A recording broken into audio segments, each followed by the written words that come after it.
Most people stay broke not because they lack opportunity, but because they've never been taught the psychology of money.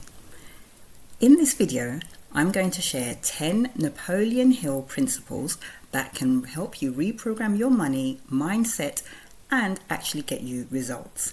Welcome. Whether you're trying to get out of debt, grow a business, build real wealth, or simply stop living or paycheck to paycheck, the principles we're about to walk through have stood the test of time. Napoleon Hill spent over 20 years studying the most successful people in the world. And what he discovered wasn't just about money, it was about the psychology behind money. Now, first principle is the burning desire, the starting point of all achievement. Hill opens with a truth most people probably feel uncomfortable with, and that is just wishing for money isn't enough. What separates people who accumulate wealth from those who only dream about it is one thing: a burning, obsessive, specific desire. Here's what that looks like in practice. You don't just say, I want more money. You get specific. How much? By when? What will you give in exchange? Your time, your skills, your effort, and you write it down. For your personal finances, this means setting a number, not I want to be comfortable, but saying I want maybe 50,000, 20,000 in savings by December 2026, and I will achieve this by cutting 3 unnecessary expenses, increasing my income through a side skill, and investing consistently every month. For your business, this may mean clarity on your revenue target, your margin, and what you're willing to sacrifice to get there. Now, the takeaway is vague desires produce vague results. Burning desire written down with a deadline activates your mind and your actions in a completely different way. Now, don't forget to subscribe if you're enjoying the content so far, so that you can get more helpful content like this. Now, the second principle is faith. Believing in your ability to achieve makes a difference. Hill makes a fascinating argument here. He says that faith is not just a spiritual concept, it's a practical financial tool. When you believe deeply that you will achieve something, your subconscious mind begins to find ways to make it happen. When you doubt yourself, your mind looks for evidence to confirm the doubt. This has enormous implications for how we approach money. Many people carry what Hill would call poverty consciousness, a deep-seated belief that wealth is for other people, that they'll never really get ahead, and that money is hard to come by. And because they believe this, they unconsciously make decisions that reinforce it. For personal finance, examine your beliefs about money. Do you believe you deserve to earn money? Do you believe building savings is possible for someone in your situation? If not, those beliefs are shaping your behavior more than any budget or spreadsheet can. And if it's for your business, think about it. Do you believe your product is worth its price? Do you believe you can close that deal, win that client, scale that operation? A lack of faith in your own business leads to undercharging, over-apologizing, and backing down from opportunities. Hill's prescription is to repeat affirmations of belief until they become genuine conviction. Whether you find that approach comfortable or not, the underlying principle is solid.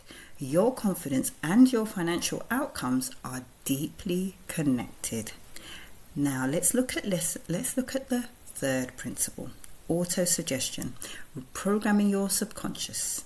Building on faith, Hill introduces the concept of autosuggestion, deliberately feeding your mind the thoughts and images and ideas you want it to act upon. This isn't mysticism, it's about where you direct your attention.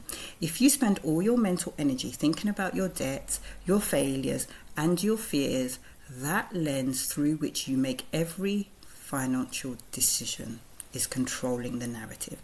If instead you consistently direct your mind towards solutions, opportunities, and targets, your decisions change. Practically, read your financial goals out loud daily. Keep your revenue targets where you can see them for your business. Surround yourself with information about the financial outcomes you want, not just the problems you're trying to escape. That's really key. Now, the fourth principle is specialized knowledge, the currency of the modern economy. Here's one of the most practically important lessons in the entire book. Hill distinguishes between general knowledge and specialized knowledge.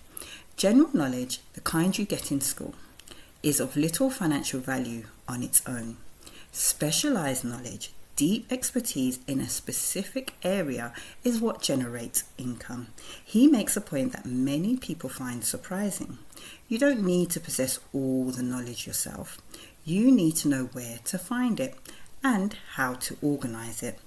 For personal finances, this means maybe investing in skills that command higher income. What are the one or two areas where you could go deeper, become genuinely expert, and command a premium for that expertise? Every pound you invest in specialized knowledge tends to return multiples. For business, it means knowing your zone of genius and building a team or advisory network around the gaps. The entrepreneur who tries to be their own accountant, their own marketeer, their own operations manager, and their own salesperson will be outcompeted by the one who specializes and delegates. Hill also emphasizes that knowledge must be applied. Many people are well read but poorly paid because they consume information without converting it into action. Now, let's look at the fifth principle, imagination, the workshop of the mind. Hill describes two forms of imagination. You have a synthetic type of imagination, which is where you rearrange existing concepts into new combinations. And then you have the creative imagination, and this is where generally new ideas emerge. From a financial standpoint, this lesson is about problem solving and opportunity recognition. Every business that has ever generated wealth started as an idea in someone's imagination.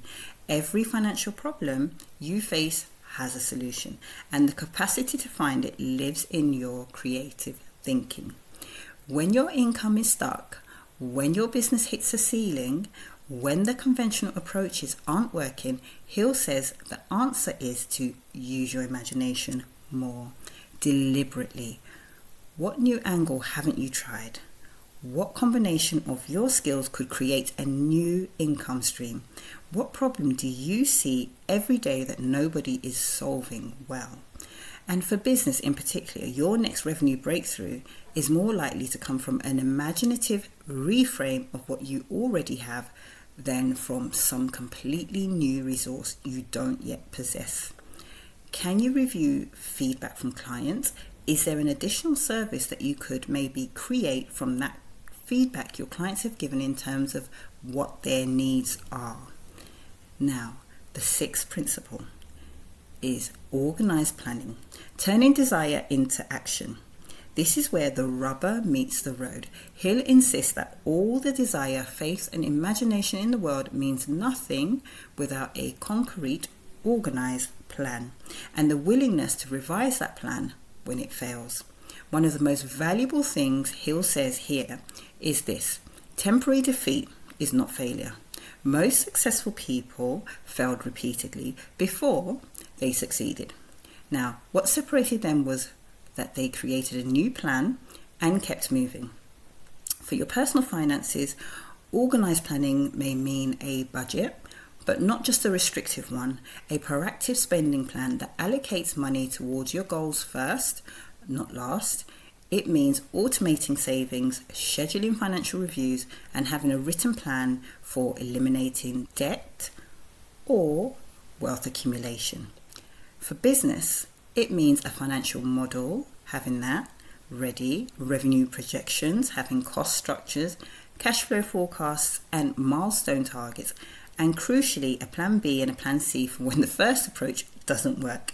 Hill also talks about surrounding yourself with the right people for your plan, which brings us to the next principle. The seventh principle is the mastermind, the power of alliance. This may be the single most actionable lesson in the entire book.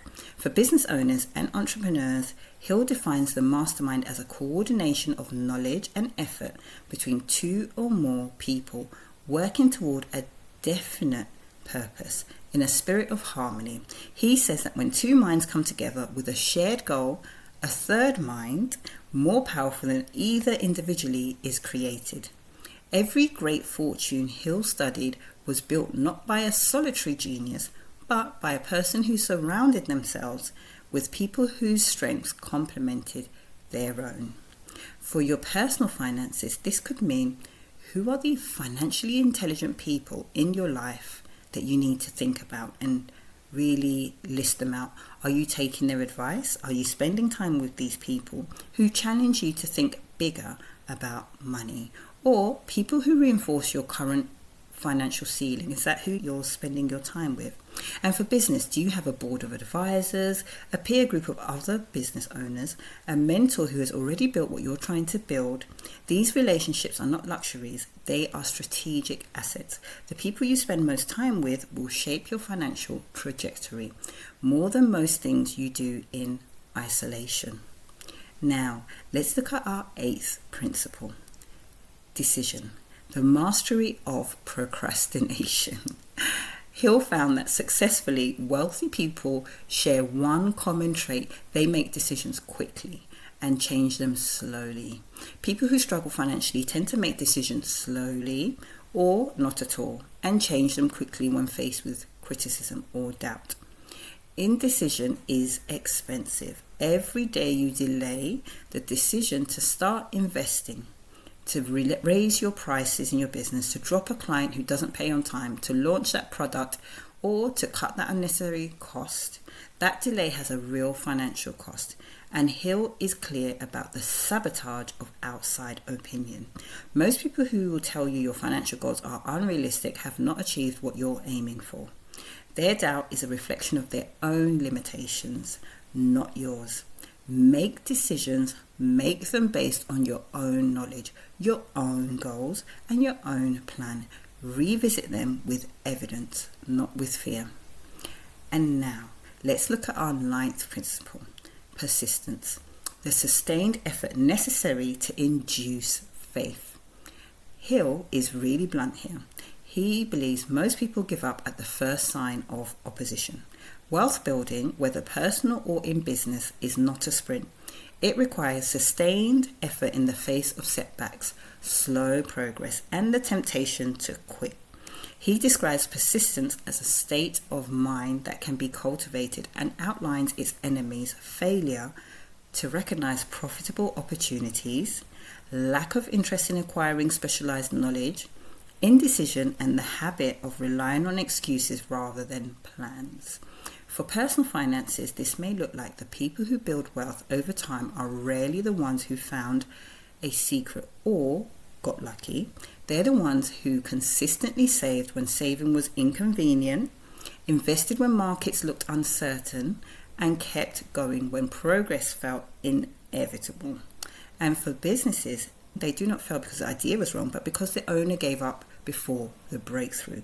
Persistence isn't stubbornness. It's the willingness to keep adapting your approach without abandoning your goal. Now, our 10th and final principle is the subconscious mind and the 6th sense. Hill closes with something that ties the entire framework together.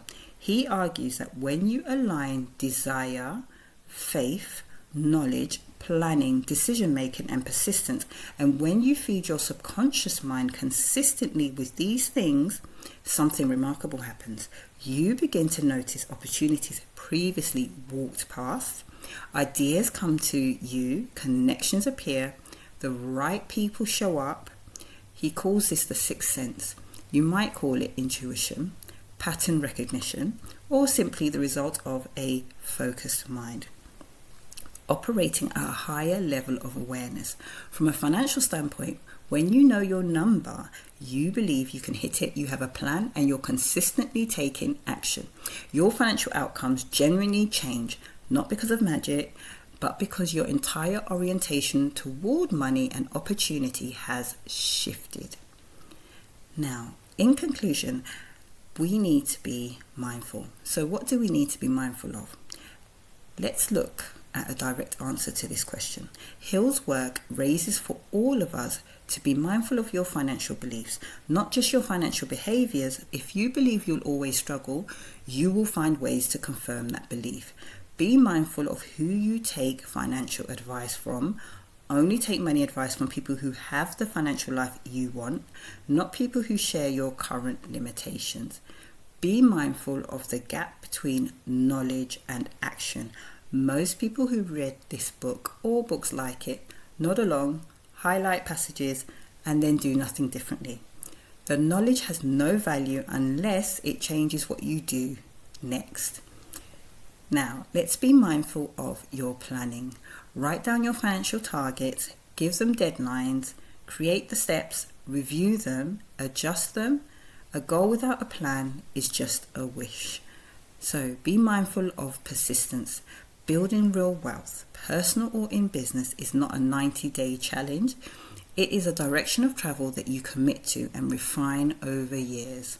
Napoleon Hill wrote this book in 1937, can you believe? The technology has changed, the markets have changed, the opportunities have changed, but the psychology of wealth, the mindset, the habits, the principles remain almost entirely intact. To think, plan, act and persist. That's the message. Don't forget to subscribe. As always, remember to design your profits first and your spend second.